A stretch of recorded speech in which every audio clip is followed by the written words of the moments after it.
Hello students, YouTube channel सागर classes Rohtak में आप लोगों का स्वागत है। देखिए, आज जो हम इतिहास के बारे में आपको बताने जा रहे हैं तो वो टॉपिक आपका मध्यकालीन भारत का। प्राचीन इतिहास में हमने 8 टॉपिक किए हैं, जिसमें मेन प्रमुख जो बातें हैं एग्ज़ाम के लायक वो कंप्लीट हो जाती हैं। अब मध्यकालीन इतिहास देखिए, इसकी शुरुआत देखें तो 712 से और स्टार्ट होता है और यह भी आपका लगभग 1857 तक चलता है। 1857 तक चलता है। अंतिम जो मुगल बादशाह था 1857 में जो है उसको रंगून भेज दिया जाता है, बाद में चीज़ें आएंगी। तो यहाँ से 712 ईस्वी से मध्यकालीन इतिहास की शुरुआत होती है। तो इसमें आपका इसको हम मुगल काल इसके दौरान पढ़ेंगे, सल्तनत काल इसके दौरान पढ़ेंगे और मुस्लिम आक्रमण पढ़ेंगे। इससे पहले भारत में मुस्लिम जो थे वो नहीं थे भाई। इन मुस्लिम आक्रमणों के माध्यम से ही भारत में मुस्लिम लोगों की नींव रखी गई। तो आज का जो टॉपिक है वो है भारत पर मुस्लिम आक्रमण, जो कि मध्यकालीन भारत का इतिहास का पहला टॉपिक है भाई। मध्यकालीन भारत के इतिहास का पहला टॉपिक। स्टार्ट करने से पहले बता दें स्टूडेंट, सारे के सारे ये जो लेक्चर हैं खरब डिफेंस एकेडमी प्राइवेट लिमिटेड की तरफ से आप लोगों तक पहुंचाए जा रहे हैं। और अपने नोट्स वगैरह लेकर के अच्छे से इत्मीनान से शांति से बैठ करके रजिस्टर पेन लेकर के अपने नोट्स तैयार करते चलिए। तो आओ भी मिल करके स्टार्ट करते हैं स्टूडेंट्स। तो भारत पर मुस्लिम आक्रमण में सबसे पहले देखिए मोहम्मद बिन कासिम का आक्रमण। इन्होंने स्टूडेंट्स ये 712 ईस्वी में किया था।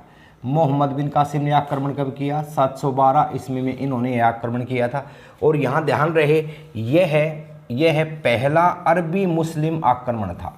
कैसा था भाई? ये पूछता है कि भारत पर पहला मुस्लिम आक्रमण कब हुआ? तो 712 में हुआ। भारत पर पहला अरबी मुस्लिम आक्रमण कब हुआ? तो 712 में हुआ। और भारत पर तुर्की मुस्लिम आक्रमण बाद में आएगा भाई। तो देखें, तो मोहम्मद बिन कासिम का आक्रमण कब? 712 ईस्वी में। कैसा था ये? पहला था। कैसा पहला था? अरबी मुस्लिम पहला था। इसमें सिंध का शासक था दाहिर को इसने हराया। सिंध के शासक दाहिर को हराया। इसके बाद में देखें भाई 986 में तुर्की सरदार सुबुतगीन ने आक्रमण किया और यह पहला तुर्की मुस्लिम आक्रमण था। वैसे तो ये दूसरा हो गया, लेकिन तुर्की मुस्लिम आक्रमण था पहला। ये सुबुतगीन जो है स्टूडेंट सरदार थी। यह एक क्या थे? सरदार थे। और किस क्षेत्र में थे ये? गजनी के क्षेत्र में एक कबीला था। उस कबीले के ये कबीले के सरदार थे। और अपने नाम के साथ में इसके आगे देखिए भी, इससे गजनी से ही गजनवी लगता है, आगे आएगा। तो 986 में जो आक्रमण मुस्लिम हुआ वो पहला तुर्की मुस्लिम आक्रमण था।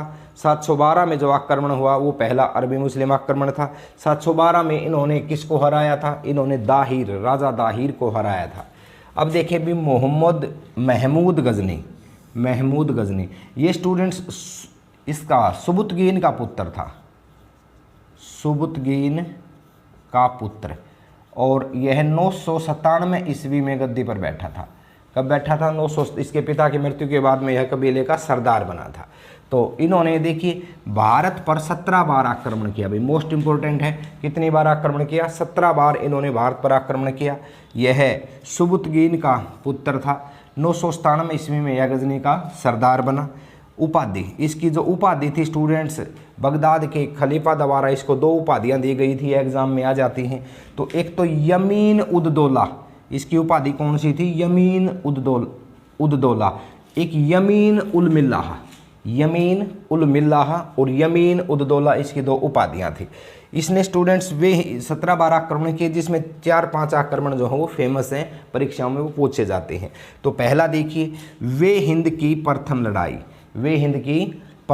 ये 1001 ईस्वी में होती है वे हिंद की। और इसने राजा जयपाल को हराया भाई, ध्यान रखना। और हार के बाद में जयपाल ने आत्महत्या की। खुद आत्महत्या राजा जयपाल ने कर ली थी हारने के पश्चात में। नेक्स्ट है, और 1001 में यह लड़ाई हुई। वे हिंद की प्रथम लड़ाई कब हुई? काफ़ी बार पूछा जाता है। किसको हराया? राजा जयपाल को। किसने हराया? महमूद गजनवी ने हराया। नेक्स्ट देखें भाई 1006 मुल्तान पर आक्रमण किया। और मुल्तान पर उन दिनों किसका राज था? अब्दुल फतेह दाऊद को हराया। मुल्तान पर अब्दुल फतेह दाऊद राज करते थे, उसको इन्होंने हराया। नेक्स्ट देखें 1008 1008-9 में पेशावर पर हमला किया और उस क्षेत्र में हिंदू शासक आनंदपाल को इसने हराया। तो 1008-9 में यह वे हिंद की दूसरी लड़ाई थी भाई, यह वे हिंद की दूसरी लड़ाई थी, सेकंड लड़ाई थी, ये सेकंड बैटल थी। 1008-9 में हिंदू शासक आनंदपाल को इन्होंने हराया। नेक्स्ट देखें भी 1025, ये मोस्ट इंपॉर्टेंट है स्टूडेंट्स, सोमनाथ के मंदिर पर आक्रमण किया। यह गुजरात में स्थित है, कई बार पूछा जाता है कहाँ पर स्थित है, तो यह गुजरात में स्थित है, यह आक्रमण गुजरात में स्थित है। और 1025 में महमूद गजनवी ने इस पर आक्रमण किया। नेक्स्ट देखें भी 1027 में जाटों के विद्रोह को इसने दबाया 1027 में, लेकिन यहाँ पर ये कहा जाता है ये बहुत ही ज़्यादा घायल हो गया था और स्टूडेंट्स इसके बाद में 1030 में इसकी मृत्यु हो गई थी। इसका जो उद्देश्य था महमूद गजनी का उद्देश्य वो था भाई धन लूटना और जा करके गजनी में जा करके शासन करना। एक बार फिर से देखते हैं, मोहम्मद बिन कासिम पहला आक्रमण 712 में किसको हराया था, इसने राजा दाहिर को हराया था। कैसा मुस्लिम पहला आक्रमण था, अरबी मुस्लिम पहला आक्रमण था। 986 में तुर्क सरदार सुबुतगीन ने आक्रमण किया, यह पहला तुर्की मुस्लिम आक्रमण था। फिर जो ये आपका गजनी कबीले का सरदार था भाई सुबुतगीन, इसके बाद में 997 में इसकी मृत्यु हो जाती है और महमूद गजनवी जो इसका पुत्र था वो कबीले का सरदार बनता है। इसने 17 बार भारत के ऊपर अटैक किया,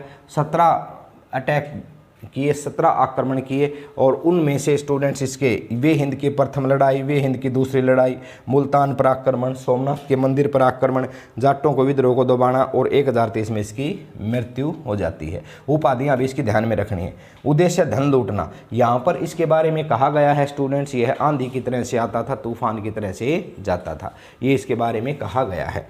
नेक्स्ट देखिए भाई, इसके दरबार में किसके में, महमूद गजनवी के दरबार में 3 प्रमुख कवि हुए हैं। एक तो अलबरूनी, इसकी एक पुस्तक है स्टूडेंट्स, कई बार आती है पेपर में, तहकीक ए हिंद किसकी पुस्तक है, ये स्टूडेंट्स आपकी अलबरूनी की है, ये महमूद गजनवी के दरबार में था। एक फिरदौसी की किताब आती है शाहनामा, इनके साथ में उतवी भी इन्हीं के दरबार में था। तो ये अलबरूनी, फिरदौसी और उतवी महमूद गजनवी के दरबार में कवि थे। दूसरा पॉइंट देखें, मोहम्मद गौरी। अब महमूद गजनवी 1030 में इसकी मृत्यु होती है। 1030 में मृत्यु होने के बाद में स्टूडेंट्स उस क्षेत्र में जो है बता दें आपको, दोबारा से गौरी कबीला उभर के सामने आता है और जिसका सरदार था मोहम्मद गौरी। इन्होंने 1175 में मुल्तान पर आक्रमण किया और मूल राजद्वित्य से यह हार गया। यहाँ से ध्यान रहे, जो मोहम्मद गौरी था स्टूडेंट्स, इसका उद्देश्य मोहम्मद गजनवी के उद्देश्यों से अलग था। इसका उद्देश्य था कि भी जिस क्षेत्र को जीत लिया तो उसमें मुस्लिम साम्राज्य ही स्थापित किया जाए, उसको छोड़ के नहीं जाया जाए, ये इसका उद्देश्य में। दोनों में अंतर था, ये इसका लूट खसोट करना, धन लूटना और चले जाना वापस, लेकिन इसका उद्देश्य था वहीं पर सत्ता स्थापित की जाए। दूसरी चीज़ देखें भी क्या कहता है, मोहम्मद गौरी का ये पहला आक्रमण था 1175 ईस्वी में किया, मुल्तान पर पहला आक्रमण किया, मूल राजद्वित्य से हार गया। इसके बाद में 1191 में most important question students, Tarain का प्रथम युद्ध 1191 में किस किस के बीच हुआ, मोहम्मद गौरी और पृथ्वीराज चौहान तृतीय। ये तृतीय आपको ध्यान रखना है, एक बार प्रश्न पूछा गया था। सभी ऑप्शनों में पृथ्वीराज चौहान ही था, लेकिन किसी में द्वितीय, किसी में प्रथम, किसी में तृतीय। तो ये तो पता था बच्चों को कि मोहम्मद गौरी और पृथ्वीराज चौहान के बीच ये लड़ाई हुई थी, लेकिन ये नहीं पता था कि कौन सा था। तो तृतीय था, ये ध्यान रखना आप। तो मोहम्मद गौरी वर्सेस पृथ्वीराज चौहान तृतीय, इसमें जीत किसकी हुई, पृथ्वीराज चौहान तृतीय की हुई, हार किसकी हुई, मोहम्मद गौरी की हुई। एक साल बाद फिर से लड़ाई होती है 1192 में, तराइन का दूसरा युद्ध।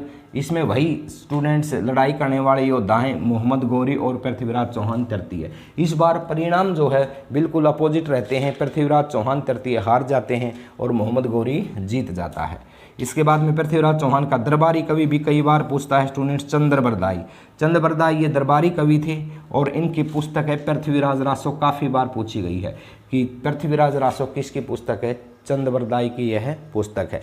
1194 में चंदावर का युद्ध होता है मोहम्मद गौरी और राजा जयचंद के बीच में। राजा जयचंद जो है वो हार जाते हैं और मोहम्मद गौरी इसमें जीत जाता है। और इसी के साथ में स्टूडेंट्स यहाँ मुस्लिम साम्राज्य की अच्छी नींव रखी जाती है, मुस्लिम साम्राज्य स्टार्ट हो जाता है। पृथ्वीराज चौहान तृतीय का पता है आप लोगों को, दिल्ली से अजमेर तक इन्हीं का शासन था स्टूडेंट्स। तो ये हार जाते हैं, तो यहाँ पर किसका अधिकार आ जाता है, मुस्लिमों का अधिकार आ जाता है। इनके उद्देश्य देखिए, भारत में मुस्लिम साम्राज्य स्थापित करना। कुतुबुद्दीन ऐबक के बारे में बता दें स्टूडेंट्स, यह मोहम्मद गौरी का दामाद था और भाई गुलाम था और सेनापति था। बाद में जो कि सल्तनत काल की शुरुआत करता है, गुलाम वंश की शुरुआत करता है, ये हम अगले टॉपिक में पढ़ेंगे। तो इसके साथ ही देखिए इसको ओवर करते हैं। मोहम्मद गौरी पहला आक्रमण 1175 में मुल्तान मूल राजदेवित्य से हारा। 1191 में तराइन का प्रथम युद्ध पृथ्वीराज चौहान तृतीय से हारा। मोहम्मद गौरी हार जाता है, पृथ्वीराज चौहान तृतीय जीत जाते हैं। 1192 में दूसरी लड़ाई, इसमें परिणाम अपोजिट रहे। 1192 में मोहम्मद गौरी जीत जाता है, पृथ्वीराज चौहान तृतीय हार जाते हैं। पृथ्वीराज चौहान के दरबारी कवि का नाम चंद्रबरदाई था और इसके बाद में इसकी पुस्तक जो है वो पृथ्वीराज रासो महत्वपूर्ण ग्रंथ है स्टूडेंट्स ये है। और 1194 में चंदावर के युद्ध में राजा जयचंद को मोहम्मद गौरी जो है वो हरा देता है। मोहम्मद गौरी इस युद्ध में जीत जाता है। उद्देश्य था भारत में मुस्लिम साम्राज्य की स्थापना करना। और कुतुबुद्दीन ऐबक जो है इसके सेनापति थे, दामाद थे और इसके गुलाम थे, जो आगे चल करके सल्तनत काल का आरंभ करते हैं और गुलाम वंश की स्थापना करते हैं। तो ये था स्टूडेंट्स आज के टॉपिक में लगभग जो आक्रमण थे 13-14 आक्रमण थे। पहला मुस्लिम आक्रमण 712 में, तुर्की पहला मुस्लिम आक्रमण 986 में, उसके बाद में 17 बार गजनवी ने अटैक किया। इसमें से वे हिंद की प्रथम लड़ाई है, वे हिंद की दूसरी लड़ाई है, मुल्तान पर 1006 का आक्रमण है, सोमनाथ के मंदिर पर आक्रमण है, जाटों के विद्रोह को दबाना, और वही मोहम्मद गौरी का 1175 वाला तराइन का, लगभग ये 13-14 आक्रमण हैं और ये 3-4 किताबें आज के टॉपिक में हैं। तो उम्मीद है स्टूडेंट्स आपको ये पसंद आया होगा। ज़्यादा से ज़्यादा चैनल को शेयर कीजिए, सब्सक्राइब कीजिए, लाइक कीजिए। धन्यवाद स्टूडेंट्स। जय भारत, जय हिंद, जय माँ सरस्वती।